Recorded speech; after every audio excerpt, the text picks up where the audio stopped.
صل على سيدنا محمد وعلى آل سيدنا محمد وأصحاب سيدنا محمد وبارك وسلم عليه. اللهم صل على سيدنا محمد وعلى آل سيدنا محمد وأصحاب سيدنا محمد وبارك وسلم عليه. گنج بخش فیض عالم مظہر نور خدا ناقصارا پیر کامل کاملارا رہنما امداد کن از بحر غم آزاد کن در دین و دنیا شاد کن یا غوث الاعظم دستگیر. تمام حمد و ثنا تعریف و توصیف اس اللہ جل مجدہ الکریم کی ذات بابرکات کے لیے جو خالق کائنات بھی ہے اور مالک ارض و سماوات بھی. اللہ جل وعلا کی حمد و ثنا کے بعد حضور نبی اکرم نور مجسم شفیع امم رسول محتشم اللہ کے پیارے امت کے سہارے رب کے محبوب دانائے غیوب مالک رقاب امم فخر عرب و عجم نور ذات لم یزل باعث تکوین عالم فخر آدم و بنی آدم نیر بطحا رازدار ما اوحا شاہد ما طغا صاحب علم نشرح معصوم آمینہ جناب احمد مصطفیٰ حضرت محمد مصطفیٰ صلی اللہ علیہ وآلہ وسلم کے حضور ناز میں اپنی عقیدتوں اور محبتوں کا خراج پیش کرنے کے بعد معزز محترم محتشم سامعین، اللہ جل وعلا کا بے پناہ احسان ہے کہ اس پاک پروردگار نے ایک مرتبہ پھر ہم گنہگاروں کو اپنے پاک در کی حاضری کا شرف بخشا اور ہمیں یہ توفیق عطا فرمائی کہ ہم اس مالک کے حضور اپنی پیشانیوں کو جھکا کر اپنے مالک سے اپنے گناہوں کی معافی طلب کر سکیں. مالک سے دعا ہم سب کا آلہ اپنی بلند بارگاہ میں قبول و منظور فرمائے. جو آیت کریمہ آپ کے سامنے بڑی مشہور آیت ہے، بڑی دفعہ آپ نے سنی ہوگی. اس آیت مبارکہ میں اللہ رب ذوالجلال نے اپنے دوستوں کی، اپنے پسندیدہ بندوں کی، اپنے مقرب بندوں کی شان کو بیان فرمایا. اس آیت مبارکہ میں ان کی دو خوبیاں ہیں اور دو ان کی کوالٹی، دو ان کے جو ہے وہ وصف بیان کیے گئے. ولی کا لغوی معنی ہے مددگار، دوست، محب، محبت کرنے والا. اولیاء اللہ سے مراد کون ہے اور ان کا معیار کیا ہے؟ کیا ہر وہ بندہ جو ایک کرسی پر بیٹھ کر، گدی پہ بیٹھ کے، کمرے میں بیٹھ کر پیچھے 4-5 بابوں کی تصویریں لگائی ہوں اور اعلان کر دے کہ میں پیر ہوں تو اس کو پیر مان لیا جائے گا؟ پیر ہونے کے لیے کیا چیزیں ضروری ہیں؟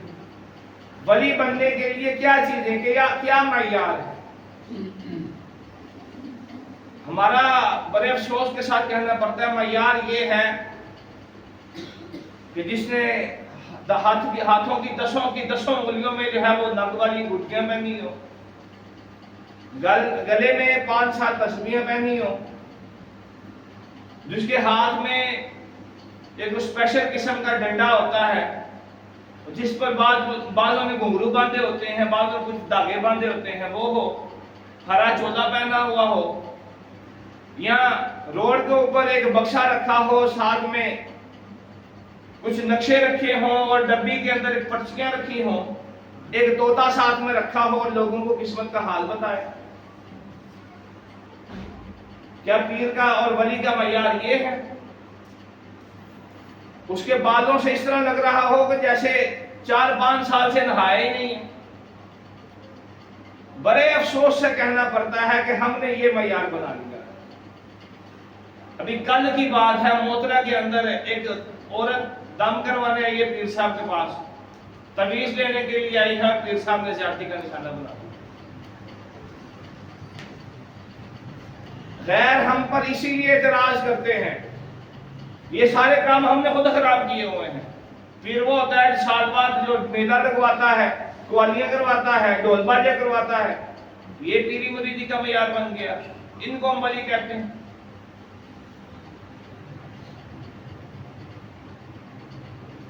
ولی کا معیار یہ نہیں ہے جو ہم نے سمجھ رکھا ہے، ولی کا معیار وہ ہے جو قرآن نے ہمیں بتایا۔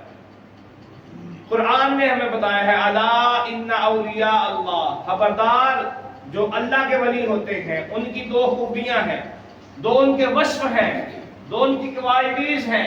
لا خوف علیہم ولا هم يحزنون، نہ تو انہیں دنیا میں کسی شے کا خوف ہوتا ہے، نہ وہ آخرت کے میدان میں غم زدہ ہوں۔ یہاں پر اسے کسی چیز کا خوف نہیں ہے۔ حضور شیخ غوث اعظم دستگیر رضی اللہ تعالیٰ عنہ، آپ کی اولاد میں سے آپ کی اولاد کی تعداد بہت زیادہ بتائی جاتی ہے، 23-24 آپ کی بیٹیاں تھیں اور 27-28 آپ کے بیٹے غالباً بتائے جاتے ہیں۔ اور آپ درس دے رہے ہوتے، اطلاع ملتی کہ بچہ فوت ہو گیا، آپ کہتے انا للہ و انا الیہ راجعون، اللہ ہی کا تھا اور اسی کا ہے، اسی کی طرف واپس جانا ہے۔ اپنا وہ درس جاری رکھتے، قرآن اور حدیث کے تعلیم جاری رکھتے۔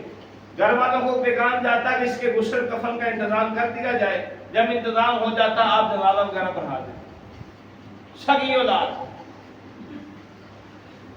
نہ دنیا میں کسی شے کا خوف ہوتا ہے، نہ آخرت میں کسی شے کا غم ہوگا، کوئی پریشانی ہوگی، نہ مال کے آنے اور نہ جانے کا غم، کسی شے کی کوئی پرواہ نہیں ہے دنیا میں، صرف خدا سے لو لگائے ہوتے ہیں۔ اور آخرت کے دن جب اپنے رب کو اس دنیا میں رہ کے راضی کر لیا تو پھر کسی شے کا غم نہیں ہوگا، نہ ان کے لیے وہ 50,000 دن کا کوئی معنی ہے، نہ ان کے لیے سورج ہوا میلے کے اوپر کوئی معنی رکھتا ہے۔ فرمایا جو بندہ مومن ہوگا قیامت کا جو 50,000 سال کا دن ہے اس کے لیے ایسے ہوگا جیسے 2 رکعت نماز نفل ادا کی، ایسے گزر جائے گا اس کے لیے۔ ولی کی کوالٹی یہ ہے، اس کے 2 وصف یہ ہیں، نہ انہیں دنیا میں کسی شے کا خوف ہوگا، نہ آخرت میں غم ہوگا۔ اب معیار کیا ہے؟ جو بندہ بیٹھ کر دعویٰ کرے اس کو ولی مان لیا جائے؟ میں نہیں۔ الذین آمنوا وکانوا یتقون، یہ اللہ نے معیار بتایا۔ جو اس معیار پر، اس کسوٹی پر پورا اترے گا اس کو ولی جانا جائے گا۔ جو اس معیار پر پورا نہیں اترتا، وہ چاہے ہوا میں اڑ کر دکھائے، وہ چاہے پانی کے اوپر چڑھ کر دکھائے، وہ چاہے آگ کے اندر کھڑا ہو جائے، انگاروں پر کھڑا ہو جائے اور اس سے کچھ بھی نہ ہو، اس کو ولی نہیں مانا جائے۔ ہدایت کا معیار یہ نہیں ہے کہ لوگ بیٹھیں گے بابا جی بڑی پہنچ والے نے، بڑے پہنچے ہوئے نے جی، وہ اس نے یہ بھی بتا دیا، یہ میرے علاوہ کسی کو پتہ ہی نہیں تھا، بابے نے یہ بھی بتا دیا۔ میں جا کے بابا جی سے ملا ہوں، بابا جی نے دیکھتے کیا لیا، بیٹا تیرے گھر میں یہ مسئلہ ہے، تیرا بھائی تجھے تنگ کرتا ہے، تیرے رشتہ دار تجھے ایسے کرتے ہیں۔ یہ شوبدہ بازیاں ساری۔ آج کل ہر ایک کے ساتھ یہ مسئلہ ہے۔ آپ یہاں میں بیٹھ جاتا ہوں، کوئی بندہ ہے، میں کہوں گا یار تو بڑی محنت کرتا ہے لیکن تجھے لوگ تیری قدر نہیں کرتے۔ وہ کہتے ہیں ہاں یار واقعی ایسا، تو سب کا احساس کرتا ہے، تیرا کوئی احساس نہیں کرتا۔ تو لوگوں سے دل و جان سے محبت کرتا ہے، لوگ تیرے ساتھ ڈرامے لگاتے ہیں، تجھے دھوکہ دیتے ہیں۔ وہ کہے گا ہاں وہی واقعی یہی بات ہے۔ باہر جا کے کہا بابا جی بڑی پہنچی بات ہے، بہت پہنچ والے ہیں، بڑی کرنی والے ہیں بابا۔ یہ معیار نہیں ہے ولایت۔ الذین آمنوا وکانوا یتقون، قرآن نے جو معیار بتایا ہے ہر ایک کو اس معیار پر پرکھیں گے، جو پورا اترے گا وہ ولی ہے۔ سب سے پہلے ولی کے لیے ایمان والا ہونا ضروری ہے، مومن ہو۔ وکانوا یتقون، دوسرا معیار قرآن بتا رہا ہے وہ متقی ہو۔ متقی کسے کہتے ہیں؟ پھر قرآن سے پوچھتے ہیں قرآن بتا، تو ہدایت ہے لوگوں کے لیے، تو ہدایت ہے تیرے اندر ہر خشک اور تر کا بیان ہے قرآن، تو ہمیں بتا متقی کسے کہتے ہیں؟ قرآن کہتا ہے مجھ سے پوچھنے والے ذرا میرا مطالعہ تو کر۔ اللہ کا قرآن سورہ بقرہ پہلا رکوع ہے، ہدی للمتقین، یہ قرآن متقین کے لیے ہدایت ہے، یعنی ولیوں کے لیے ہدایت۔ مولا متقی کون ہے؟ فرمایا الذین یؤمنون بالغیب، جو بن دیکھے رب کو مانتے ہیں، بن دیکھے رب کو مانتے ہیں، رب کو بھی مانتے ہیں، رب کے رسول کو بھی مانتے ہیں۔ حضور نبی رحمت صلی اللہ علیہ وسلم کا ایک فرمان سنے اور اپنے کلیجے ٹھنڈے کریں۔ فرمایا طوبی لمن رآنی وآمن بی، اس بندے کے لیے خوشخبری ہے جس نے مجھے دیکھا اور مجھ پر ایمان لایا۔ وطوبی سبع مرات لمن لم رآنی وآمن بی، او کما قال النبی صلی اللہ علیہ وسلم۔ تو میں اس بندے کے لیے 7 خوشخبریاں ہیں جس نے مجھے دیکھا بھی نہیں ہے پھر بھی ایمان لے آیا۔ حضور کا فرمان ہے، کوئی میری بات نہیں۔ میں اس کے لیے 7 خوشخبریاں ہیں جس نے مجھے دیکھا بھی نہیں ہے اور مجھ پر ایمان لے آیا۔ تو متقین کی نشانیاں قرآن بتاتا ہے، سورہ بقرہ پہلا رکوع پہلا سپارہ، ہدی للمتقین، یہ قرآن متقین کے لیے ہدایت ہے۔ مولا متقی کون ہے؟ میں الذین یؤمنون بالغیب، جو غیب کو بھی مان لاتے ہیں، بن دیکھے رب کو بھی ماننا، رب کے رسول کو بھی ماننا۔ ویقیمون الصلاۃ، دوسری نشانی، دوسری کوالٹی ولی کی، نماز قائم کرتے ہیں۔ اور ہمارے ارد گرد جتنے پیر بنے پھرتے ہیں، نماز کا ٹائم ہوتا ہے پھر سب مسجد سے غائب، پیر جی کدھر؟ ہماری گیرو ہوتی ہے، ہماری مدینے میں ہوتی ہے، ہم یہاں نہیں پڑھتے، ہماری حضوری والی ہوتی ہے۔ نماز یہاں نہیں پڑھتی، نماز وہاں ہوتی ہے، اور لنگر کھانے کے لیے پیر صاحب کے لیے بکرا پکنا چاہیے، دیسی مرغا ہونا چاہیے۔ وَيُقِيمُونَ الصَّلَاةَ، نماز کی پابندی، جو نماز میں ہیرا پھیری کرتا ہے وہ ولی نہیں ہو سکتا، قرآن کا فیصلہ۔ وَمِمَّا رَزَقْنَاهُمْ يُنْفِقُونَ، اور جو ہم نے ان کو دیا ہے اس میں سے خرچ کرتے ہیں، یہ ولی کی نشانی ہے۔ آج میں روایت پڑھ رہا تھا، پیارے آقا نبی رحمت صلی اللہ علیہ وسلم جب مرض وصال آیا نا حضور کا، 13 دن آپ کا جب وہ مرض رہا اور پھر حضور جان رحمت جو ہے اس دنیا سے پردہ فرما گئے، تو حضور کے گھر میں اس وقت 7 یا 8 درہم یا دینار موجود تھے۔ حضور نے منگوائے اور کہا علی ان کو ابھی جاؤ اور صدقہ کر کے آؤ۔ اسی طرح حضور غوث اعظم دستگیر رضی اللہ تعالیٰ عنہ آپ فرماتے ہیں کہ دن ہوتا ہے میرے پاس 1000 یا 1,00,000 اشرفیاں بھی ہوتی ہیں، لیکن شام تک میرے گھر میں ایک بھی نہیں بچتی ہے، وہ ساری اللہ کے بندوں میں لگتی ہے۔ اور یہ پتہ ہے 11ویں شریف کیوں مشہور ہے؟ ہم ہر سال ہر مہینے 11ویں مناتے ہیں، یہ 11ویں شریف والا مہینہ ہے، اس سال بڑی 11ویں شریف تقریباً ہر جگہ منائی گئی، مسجدوں میں منائی گئی ہے، بڑے بڑے مزارات پر، بڑے بڑے آستانوں پر، بڑے بڑے مدارس میں منائی گئی بڑی 11ویں شریف۔ حضور غوث اعظم رضی اللہ تعالیٰ عنہ ہر ماہ چاند کی 10 تاریخ دن 10واں اور رات 11ویں اس کو کہتے ہیں، وہ ایک دن آپ نے مقرر کیا تھا جس میں اذن عام تھا، آپ کے سارے مریدین اور محبین آتے تھے اور آپ ان کو جو ہے وہ قاری قرآن ایک تلاوت کرتا قرآن کی آیت کی، حضور غوث اعظم دستگیر آپ اس کی جو ہے وہ تشریح کرتے، اس قرآن کی آیت کے معنی اور مطلب لوگوں کو بتاتے اور اتنی تفصیل سے بتاتے کہ بڑے بڑے لوگ جو ہیں وہ بڑے بڑے جو ہے وہ چور ڈاکو اور جو ہے وہ پیشہ ور مجرم آپ کے ہاتھ پر توبہ کر کے جاتے۔ تو حضور غوث اعظم دستگیر ہر مہینے چاند کی 10 تاریخ کو جو ہے وہ عشاء کے بعد یہ محفل کا انعقاد کرتے اور پھر سب کے لیے کھانے کا انتظام کیا کرتے۔ جب یہی سسٹم یہ بغداد سے جب علماء گئے پڑھ کے یہاں آئے اور یہ طریقہ انہوں نے وہاں دیکھا تھا، یہاں آ کر رائج کیا تو اسے 11ویں شریف کا نام دے دیا کہ چاند کی وہ دن 10واں رات 11ویں رات کو یہ محفل ہوتی ہے، اس نے 11ویں شریف اس کا نام پڑا۔ اور پھر چراغ گودرا پیر سید نصیر الدین نصیر شاہ صاحب نے ایک اور وجہ بیان فرمائی، فرماتے ہیں حضور کی 11 ازواج تھی، حضرت شیخ عبد القادر جیلانی حضور کی 11 بیویوں کے نام سے 11 مرتبہ ختم کرا کرتے تھے، اس لیے 11ویں شریف ہر بیوی کے نام سے علیحدہ ختم دلایا۔ وَمِمَّا رَزَقْنَاهُمْ يُنْفِقُونَ، ولی کی نشانی یہ ہے کہ وہ اللہ کے دیے ہوئے میں سے خرچ کرتے ہیں۔ آج کے پیروں کی طرح نہیں ہے کہ بندے کے پاس ایک وقت کے کھانے کے پیسے نہیں ہیں اور پیر صاحب نے کہہ دیا تیری مشکل تب ٹلے گی، کالا بکرا لا کر ادھر صدقہ دو۔ علامہ اقبال کے گھر ایک پیر صاحب آئے ہوئے تھے لاہور کے اندر، ایک ان کا مرید ہے، پتہ چلا کہ پیر صاحب آئے ہوئے ہیں، وہ حاضر ہوا پیر صاحب کی خدمت میں اور آ کر عرض کرتا ہے حضور بڑے حالات ٹائٹ ہیں، قرضہ چڑھا ہوا ہے، بڑی مشکل ہے، تو کچھ دعا وغیرہ فرما دیجیے۔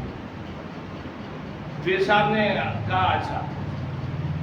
تھوڑی دیر ہوئی، مرید حضرت اجازت چاہیے، پیر صاحب نے دعا کی، مرید نے جاتے ہوئے 1 روپیہ پیر صاحب کے ہاتھ میں دے دیا۔ علامہ اقبال پاس بیٹھے تھے، علامہ اقبال کی ہنسی نکل گئی۔ پھر ان کو بڑا معیوب لگا کہ میرے مرید کے سامنے اس نے میری خدمت کی ہے اور علامہ اقبال کی ہنسی نکل گئی ہے۔ جب مرید چلا گیا تو علامہ اقبال سے پوچھا جناب آپ نے یہ اچھا کام نہیں کیا، اس نے میری خدمت کی ہے اور آپ جو ہے آپ کی ہنسی نکل گئی، مجھے بڑا معیوب لگا۔ تو علامہ اقبال فرماتے ہیں وہ بیچارہ آیا تھا کہ بڑا حالات ٹائٹ ہے، مقروض ہوں، اس پر پہلے 10 روپے خرچہ تھا، قرضہ تھا، اب پیر صاحب کو مل کے گیا ہے، اب 11 روپے قرضہ ہو گیا اس کو۔ تو صرف لینے والا نہیں، پیر دینے والا بھی ہوتا ہے۔ وَمِمَّا رَزَقْنَاهُمْ يُنْفِقُونَ، اور جو ہم نے جو ان کو دیا ہے اس میں سے اللہ کی راہ میں خرچ کیا۔ یہ اللہ کے ولی موجود ہیں یار، ہم اپنا معیار نہیں نہ چیک کرتے۔ ہم دیکھتے ہیں امام صاحب دربار پہ جاتے ہیں، وہاں پر کوئی بیٹھا ہے بکسا رکھ کے، بڑی بڑی زلفیں ہیں، اسے ہم قسمت کا حال معلوم کرتے ہیں، اس سے کوئی داغا بھی دیتے ہیں، اس کی خدمت کر کے آتے ہیں، سمجھتے بڑا پہنچا ہے پھر ایسا خدمت کرتے۔ بڑے بڑے آستانوں پر دیکھیں پیر پراڈو میں گھوم رہے ہیں اور مریدوں کے پاس جہاں پہننے کو پاؤں میں جوتی بھی نہیں ہے۔ صحیح پیروں کے خلاف نہیں ہوں میں، لیکن یہ جو عوام کو دھوکہ دے رہے ہیں، یہ جو اپنے بڑوں کی گدیوں پر بیٹھ کر عوام کو دونوں ہاتھوں سے لوٹ رہے ہیں اور پھر اپنے آپ کو سجدے کرواتے ہیں، اپنے جو ہے وہ سالانہ میلوں کے اوپر جو ہے وہ قوالیوں کا انتظام اور عورتوں اور مردوں کا خلط ملط ہونا، اور پھر وہاں پر سرکسیں لگتی ہیں۔ ابھی چند دن پر اشتہار دیکھا تھا کہ عصر کے بعد چادر پوشی، عشاء کے بعد جو ہے وہ گورا ڈانس ہوگا اور مردوں کی لڑائی ہوگی اور فلاں ہوگا۔ یہ آستان ہے؟ تو اپنا معیار چیک کریں جو قرآن نے معیار دیا ہے۔ وَمِمَّا رَزَقْنَاهُمْ يُنْفِقُونَ، جو ہم نے دیا ہے اس میں سے خرچ بھی کرتے ہیں۔ وَالَّذِينَ يُؤْمِنُونَ بِمَا أُنزِلَ إِلَيْكَ، سونے محبوبہ جو ہم نے آپ پر اتاری ہے کتاب اس پر ایمان لاتے ہیں، یعنی قرآن کو مانتے ہیں۔ وَمَا أُنزِلَ مِن قَبْلِكَ، اور جو آپ سے پہلے کتابیں آئیں ان سب پر ایمان لاتے ہیں۔ وَبِالْآخِرَةِ هُمْ يُوقِنُونَ، اور صرف یہی نہیں، انہیں پتہ ہے ہم نے آخرت میں اللہ کے سامنے پیش بھی ہونا ہے، ہم نے ان عقیدتوں کا حساب دینا ہے۔ یہ جو لوگ ہمارے ہاتھ چومتے ہیں، ہم نے اپنے رب کے سامنے حساب نہیں دینا، ہم نے لوگوں کو کس پاسے لگا دیا ہوا جی تو آ گیا ہوں میرے دربار پہ، بس ٹھیک ہے تیرا میرا پار ہو گیا نا۔ پیر سید نصیر الدین نصیر شاہ صاحب بلا ممبر پر کہا کرتے تھے لوگوں میں ایک بڑے پیر کا پوتا ہوں، میں تمہیں صحیح بتا رہا ہوں، میں کسی کوئی مشکل کشا نہیں ہوں، جس نے مانگنا ہے اللہ سے مانگو۔ پیر تو وہ ہے جو مرید کو سیدھا پکڑ کر اس کا تعلق مصطفیٰ سے جوڑ دے، خدا سے جوڑ دے، جو اپنے تک لوگوں کو محدود رکھے اور کہے کہ تم میرا ہے تو ٹھیک ہے، میری بات مانے گا، میرے گن گائے گا، میرے ہاتھ چومے گا، مجھے سب کچھ سمجھے گا تو پھر ٹھیک ہے، وگرنہ تو اتکارا گیا ہے۔ یہ کوالٹیز اور معیار جو بتائے ہیں، جو قرآن نے بتائے ہیں، اس کے مطابق پیر کو پرکھا جائے گا۔ جو اس پہ پورا اترے گا وہ اللہ کا ولی ہے۔ الذین آمنوا وکانوا یتقون، قرآن نے اس کی کوالٹی بتائی ہے، جو ایمان والا ہو اور متقی ہو۔ متقی کون ہوتا ہے؟ جو بن دیکھے رب کو مانے، جو نماز قائم کرے، جو اللہ کے دیے ہوئے میں سے خرچ کرے، جو قرآن کو بھی مانے، پہلی کتابوں کو بھی مانے، اور اسے پتا ہو میں نے کل کو اللہ کے سامنے حاضر ہونا، آخرت پر یقین ہو۔ قرآن آگے کہتا ہے اولئک علی ھدی من ربہم، یہی لوگ ہیں جو اس معیار پر پورا اترتے ہیں، یہی ہیں جو اپنے رب کی طرف سے ہدایت پر ہیں۔ فاولئک ھم المتقون، اور یہی ہیں جو کہ متقی ہیں، تقوی والے۔ حضور غوث اعظم رضی اللہ تعالیٰ عنہ، آپ کے پاس وقت کا حاکم غالباً مستنصر باللہ یا مستنجد باللہ، اس وقت جو حاکم تھا عباسی خلیفہ، آپ کی خدمت میں حاضر ہوتا ہے اور سونے کی 2 تھیلیاں لے کر، جناب یہ نذرانہ قبول کریں۔ آپ نے فرمایا مجھے اس کی حاجت نہیں ہے، عرض کی نہیں حضور قبول کریں، آپ نے منع کیا، اس نے بار بار اصرار کیا، حضور غوث اعظم نے وہ تھیلیاں پکڑی، دونوں ہاتھوں میں لی، ان کو نچوڑا، ان میں سے خون نکلنے لگ گیا۔ فرمایا خلیفہ تجھے حیا نہیں آتی؟ لوگوں کے خون پسینے کو ناحق جو ہے وہ اکٹھا کرتے ہو، جمع کرتے ہو، اور مجھے نذرانے پیش کرتے ہو۔ خدا کی قسم اگر نسبت مصطفیٰ کا حیا نہ ہوتا کہ تو حضور کے چچا کی اولاد میں سے ہے، نسبت مصطفیٰ کا حیا نہ ہوتا، میں اس کو اتنا نچوڑتا کہ تیرے محل تک یہ خون چلا جاتا۔ آج کل کی طرح نہیں ہے کہ جو پیر بڑے، جو مرید بڑے گدی دے گا، نوٹوں کی جس کی پہنچ زیادہ ہے اس کو ساتھ اسٹیج پر بھی بٹھایا جائے۔ اللہ کے ولی مال و دولت پر نظر نہیں رکھتے، نہ وقت کے بادشاہ کا اور حاکم کا خوف تھا، کیونکہ فرمایا لا خوف علیہم ولا هم یحزنون۔ ولی وہ ہے کہ جسے نہ دنیا میں کسی کا خوف ہوتا ہے، نہ آخرت میں وہ کبھی غمگین ہے۔ وہ لوگوں معیار سمجھو یار، اپنی ماؤں بہنوں بیٹیوں کو ایسے ہی فقیروں کے درباروں میں نہ بھیجو، ایسے ہی ان کے جو ہے وہ جو اپنے آپ کو پتہ نہیں کیا سمجھے، یہ عامل ہے، یہ ڈونگی ہے۔ اسلام میں تو مرد اور عورت کا پردہ ہے۔ کسی بزرگ سے پوچھا گیا کہ کیا عورت اور مرد جو ہے وہ پڑھا سکتے ہیں، اکٹھے پڑھ سکتے ہیں؟ فرمایا پڑھانے والا جنید بغدادی ہو، پڑھنے والی وقت کی ولیہ رابعہ بصریہ ہو، اور ہو صحن حرم، میں پھر بھی دونوں کو اجازت نہیں دیتا۔ آپ دیکھیں نا یہ لاہور میں کیا جو واقعہ ہوا، یہ پنجاب کالج کے اندر، پتہ نہیں اس کی حقیقت کیا ہے، کچھ کہتے ہیں جھوٹ ہے، کچھ کہتے ہیں واقعی حقیقت ہے، لوگ شرح احتجاج ہے۔ وجہ کیا ہے؟ ہم نے دین کو چھوڑا ہے۔ ہم نے جب اسلام کے احکامات کو پاؤں تلے روندا اور کہا کہ نہیں جی عورت مرد کے ساتھ شانہ بشانہ کام کرے گی، اس کو برابری کے حقوق ہیں، عورت گھر میں قید نہیں رہ سکتی، اس کو آزادی ہے، اسلام جو ہے وہ یہ قید کرنا چاہتا ہے، ہم برقع نہیں پہنیں گے، ہمارا جسم ہماری مرضی، تو پھر یہی حال ہے۔ اسلام تو پردے کا حکم دیتا ہے۔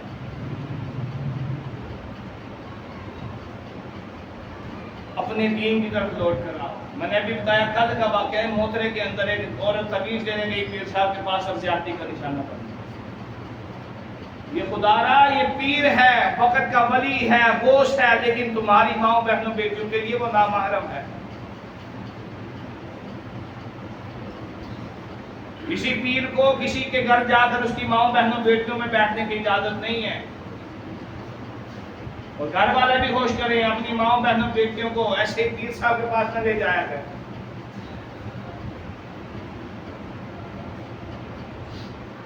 اللہ کے جو ولی ہیں ان کی بڑی شان ہے، جو حقیقی ولی ہیں۔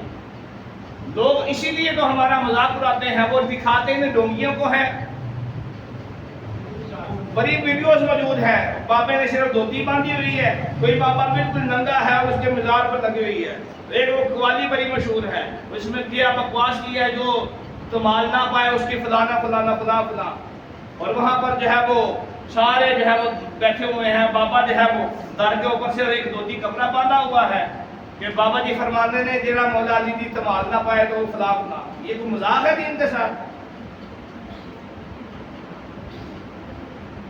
پھر ہم وہ لوگ ان ڈونگیوں کی ویڈیو دکھا کر اٹیک کرتے ہیں بابا فرید الدین گنج شکر رحمۃ اللہ علیہ پر۔ اعتراض کرتے ہیں دادا علی حجویری پر، اعتراض کرتے ہیں حضور غوث اعظم دستگیر پر، اعتراض کرتے ہیں شیخ مجدد الفسانی پر، وہ اعتراض کرتے ہیں ہمارے بزرگوں پر، ہمارے بڑوں پر، ان ڈونگیوں کی وجہ سے، ہماری اندھی عقیدت کی وجہ سے کہ ہم جاتے ہیں اور عقیدت میں جا کر پاؤں تک چوم آتے ہیں، تلواروں پر جاتے ہیں تو ادب کو سمجھتے ہوئے ہم سجدے تک کراتے ہیں جا کر،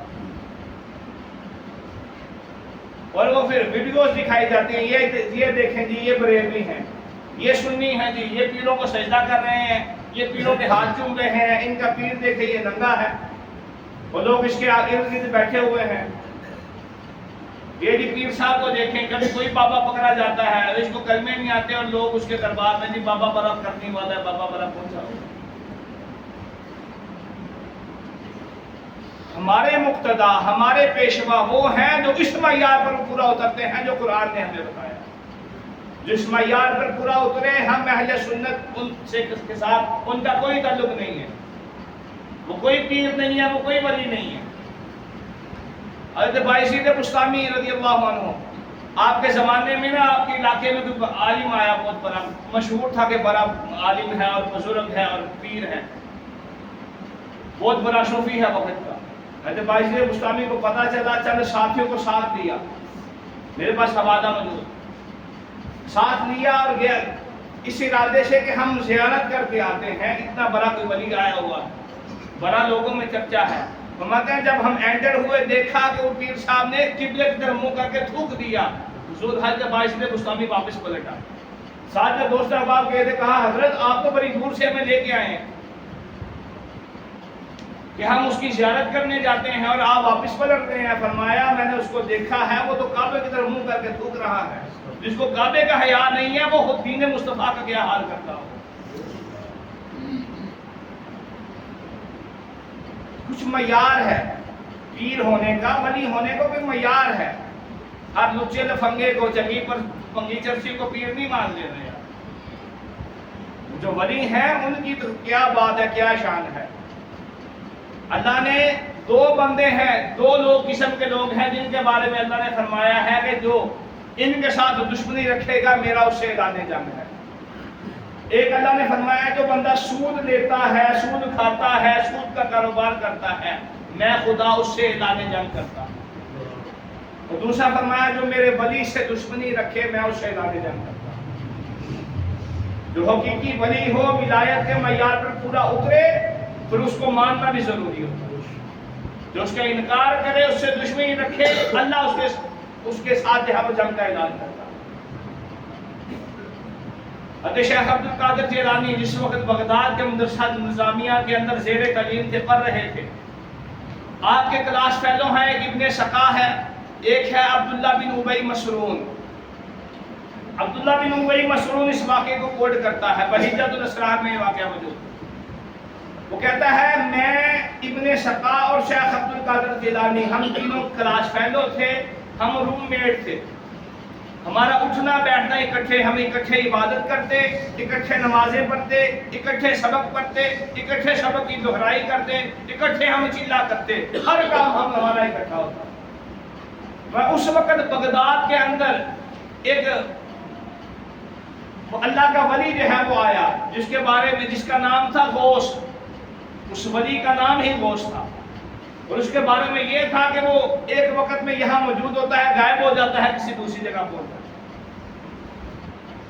اور وہ اللہ کا بہت بڑا ولی ہے۔ ہم نے ارادہ کیا کہ ہم ان کی جو ہے وہ ملاقات کے لیے جاتے ہیں، زیارت کرنے کے لیے جاتے ہیں۔ ہم تینوں دوست اکٹھے نکلے، رستے میں ابن سقا کہتا ہے آج جب وہ مجمع میں ہوں گے نا، میں ان سے ایک ایسا سوال کروں گا نا کہ وہ لاجواب ہو جائیں گے، ان کو جواب نہیں آئے گا، اپنا علم جاننے کے لیے کہ میں بغداد کے جامعہ نظامیہ مدرسے میں پڑھ رہا ہوں، جو دنیا کا جو ہے وہ ایک بہت بڑا مدرسہ ہے، علم کا معیار ہے وہ، تو میں ایسا سوال کروں گا اس کو لاجواب کر دوں۔ عبداللہ بن ابی کہتے ہیں میں نے کہا میں بھی ان سے ایک سوال کروں گا اور پوچھوں گا ان کا جواب کیا ہے، ان کے علم سے ہے وہ، چلو میں بھی تھوڑا سا سوال پوچھ لوں گا ان سے۔ وہ کہتے ہیں ہم دونوں نے کہا عبد القادر تم کوئی سوال نہیں پوچھو گے؟ تو شیخ عبد القادر جیلانی فرماتے ہیں نہیں، استغفر اللہ، میں ان کے علم کا امتحان کیسے لوں، میں تو صرف ان کی زیارت کے لیے جا رہا ہوں۔ میں تو صرف ان کی زیارت کروں گا، کیونکہ احادیث میں یا بزرگوں کا قول ہے کہ ذکر الانبیاء عبادت و ذکر الاولیاء کفارۃ للذنوب، کہ نبیوں کا ذکر کرنا عبادت ہے اور اللہ کے نیک بندوں کا ذکر کرنا یہ گناہوں کو ختم کر دیتا ہے، گناہوں کا کفارہ بن جاتا ہے۔ تو میں تو اللہ کے نیک بندوں کی زیارت کے لیے جاؤں گا۔ فرماتے ہیں ہم تینوں جب مسجد کے اندر اس جگہ اینٹر ہوئے جہاں وہ موجود تھے، اچانک وہ ہمارے سامنے ظاہر ہو گئے، اور ابن شقا کو مخاطب کر کے کہتے ہیں ابن شقا، تم ان لوگوں کے سامنے مجھ سے سوال پوچھ کر کہ تیرا ارادہ تھا کہ تم مجھ سے ایسا سوال پوچھے گا کہ مجھے لاجواب کر دے گا، اور لوگوں کے سامنے جو ہے وہ میری توہین کرنا چاہتا تھا مجھ سے سوال پوچھ کر، تیرا سوال یہ تھا، اس کا جواب یہ ہے، اور میں دیکھ رہا ہوں تیرا خاتمہ ایمان پر نہیں ہوگا، میں دیکھ رہا ہوں تیرا خاتمہ ایمان پر نہیں ہوگا، تیری اس بے ادبی اور گستاخی کی وجہ سے تیرے اندر کفر کی بو پا رہا ہوں۔ اور پھر مجھے مخاطب کر کے کہتے ہیں عبداللہ تو بھی مجھ سے سوال کرنا چاہتا تھا، میں دیکھ رہا ہوں کہ تو سر کے بالوں سے لے کر پیروں کے ناخنوں تک دنیا کے اندر ڈوبا ہوا ہو۔ اور پھر عبد القادر کو مخاطب کر کے کہتے ہیں عبد القادر تو نے اپنے ادب کی وجہ سے اپنے آپ کو جو ہے وہ بڑے اعلی درجے پر فائز کر لیا ہے، میں دیکھ رہا ہوں کہ ایک وقت آئے گا بغداد کا ممبر ہوگا، تو کھڑا ہو کے کہے گا قدمی حاضی علی رقبت کل ولی اللہ، میرا یہ قدم اللہ کے ہر ولی کی گردن پر ہے، اور دنیا کے اندر جتنے بھی ولی موجود ہوں گے سارے تیرے قدم کے نیچے سر جھکا دیں گے۔ عبداللہ بن ابی کہتا ہے وقت گزرا، ابن شقا بہت بڑا مناظر بن گیا، بہت بڑا مناظر، بڑے بڑے علم والوں کو جو ہے وہ مات دے دیتا تھا۔ اس وقت عیسائیوں کے بادشاہ نے پیغام بھیجا کہ ہمارے پاس جو ہے وہ بڑے پادری اور مناظر آئے ہیں جو ہمارے نبی کی افضلیت پر جو ہے وہ مناظرہ کرنا چاہتے ہیں، تمہارے پاس کوئی بندہ ہے تو بھیجو۔ وقت کے حاکم نے اسے روم کے بادشاہ کے پاس بھیجا، ابن شقا جاتا ہے وہاں پر، پادریوں کے ساتھ مناظرہ کرتا ہے اور جیت جاتا ہے مناظرہ۔ بہت بڑا عالم تھا، بہت بڑا مناظر تھا، مناظرہ جیتتا ہے، بڑا اس کو انعام ملتا ہے، بڑا نام ہوتا ہے۔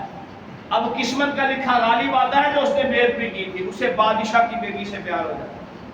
اب بادشاہ کی بیٹی نے جب دیکھا نا یہ میرے عشق میں دیوانہ ہو چکا ہے، تو کہا اگر تو چاہتا ہے کہ میں تیرے سے شادی کر لوں تو تو اپنا دین بدل دے۔ ابن شقا جو بہت بڑا مناظر تھا اپنا دین چھوڑا، عیسائی ہوا اور پھر عیسائی بن کر مرا۔ وجہ کیا بنی؟ ایک ولی کی بے ادبی۔ اور عبداللہ بن ابی کہتے ہیں میرے ساتھ بھی تقدیر کا لکھا غالب آیا، مجھے حاکم وقت نے زبردستی وزیر اوقاف بنا دیا۔ اب لوگ میرے پاس مسائل کے لیے آتے اور تحفے لے کر آتے، میں دنیا میں واقعی سر کے بالوں سے لے کر پیروں تک جو ہے وہ دنیا کے اندر گر کے رہ گیا، میں وزارت پر رہ گیا، وزیر اوقاف بن گیا، اور مجھے جو ہے وہ دین کی خاص خدمت کی جو ہے وہ توفیق نہ ملی۔ لیکن شیخ عبد القادر جیلانی انہیں ان کے ادب نے وہ مقام دیا کہ پھر وہ وقت آیا کہ بغداد کے ممبر پر شیخ عبد القادر جیلانی نے کھڑے ہو کر اعلان کیا قدمی حاضی علی رقبت کل ولی اللہ، میرا یہ قدم اللہ کے ہر ولی کی گردن پر ہے۔ تو جتنے موجود تھے اس وقت اللہ کے ولی دنیا کے اندر جہاں جہاں بھی موجود تھے سب نے سر جھکا کر کہا بل علی رأسی و عینی، ہمارے گردنوں پر نہیں، ہمارے سر اور ہماری آنکھوں پر آپ کر۔ تو یہ ادب سے یہ جو مقام ملا وہ سے آدم مستقیم، تو جو اللہ کے ولی ہوتے ہیں، جو خالص ولی ہیں، جو اس معیار پر قرآن اترتے ہیں جو شریعت نے بتایا ہے، جو ہمیں قرآن نے بتایا ہے، ان ولی کی تو گرد راہ بھی جو ہے وہ مل جائے تو وہ بھی جو ہے وہ بندے کا بیڑا پار کر لیتی ہے۔ لیکن خدا را ان ڈونگیوں سے بچ کے رہنا ہے جو اہل سنت کا نام بدنام کر رہے ہیں، جو لوگوں کی ماؤں بہنوں بیٹیوں کی عزتوں کو پامال کر رہے ہیں، جو دین کے نام پر دین کو بدنام کر رہے ہیں، اہل سنت کو بدنام کر رہے ہیں۔ اللہ کے ولی اس کا کوئی معیار ہے، ہر ارے گرے نتھو خیرے کو ولی نہیں سمجھنا۔ یہ جو کائنات کا نظام چل رہا ہے، قیامت نہیں آ رہی ہے، تو یہ بھی اولیاء اللہ کا صدقہ ہے۔ صحیح مسلم شریف کے اندر حدیث پاک ہے، حضرت انس بن مالک حدیث پاک کے راوی ہیں، پیارے آقا نبی رحمت صلی اللہ علیہ وسلم نے فرمایا لا تقوم الساعۃ حتی لا یقال فی الارض اللہ اللہ، قیامت تب تک نہیں آئے گی جب تک زمین پر اللہ اللہ کی صدائیں گونج رہی ہیں۔ جب تک زمین پر اللہ اللہ کہنے والے موجود ہیں تب تک قیامت نہیں آئے گی۔ اب علماء محدثین فرماتے ہیں لفظ اللہ اللہ جو حدیث پاک میں 2 مرتبہ آیا ہے یہ کثرت ذکر پر دلالت کر رہا ہے، اور کثرت ذکر سے مراد یہ ہے کہ جب تک اللہ کے ولی اس زمین پر موجود ہوں گے وہ ذکر کرتے رہیں گے، کرواتے رہیں گے، لوگوں کا تزکیہ کرتے رہیں گے، کرواتے رہیں گے، لوگوں کا رابطہ خدا سے کرتے رہیں گے اور کرواتے رہیں گے، جب تک اللہ اللہ کی ضربیں زمین پر بلند ہوتی رہیں گی تب تک یہاں قیامت نہیں آ سکتی۔ جیسے ہی اس زمین سے اولیاء اللہ کا وجود ختم ہوگا قیامت آ جائے گی۔ آج یہ قیامت جو رکی ہوئی ہے یہ اولیاء کاملین کے وجود کا صدقہ ہے جو قیامت نہیں آتی۔ جو حقیقی ولی ہیں ان کا معیار ہے۔ اللہ رب الجلال ہمیں اولیاء اللہ کی تعظیم اور عظمت اور ان کے مقام اور ان کے کلمات سے استفادہ حاصل کرنے کی توفیق عطا فرمائے، اور جتنے ڈونگی ہیں ہمیں ان سے بچنے کی توفیق عطا فرمائے۔ وما علینا